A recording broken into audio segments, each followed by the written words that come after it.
বন্ধুরা, এই বৃদ্ধ লোক তার জুতা ছিঁড়ে যায় এবং জুতা কেনার জন্য দোকানে চলে আসে। দোকানে এসে জুতার দাম জিজ্ঞাসা করে। জুতার দামের মূল্য অনেক কম দেখে দোকানদার জুতা না দিয়ে টাকা তার মুখে ছুঁড়ে মারে এবং বৃদ্ধ লোকটি অনেক কষ্ট পায়। এটা দেখে আরেকটি মেয়ে।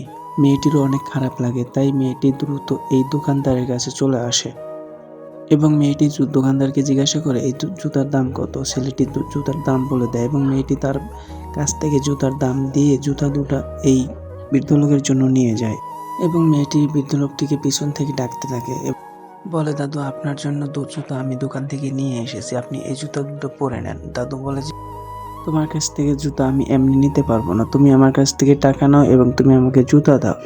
মেয়েটি বলে যে, না দাদু, আমার জুতার টাকা লাগবে না, আপনি জুতা দুটো নিয়ে নেন।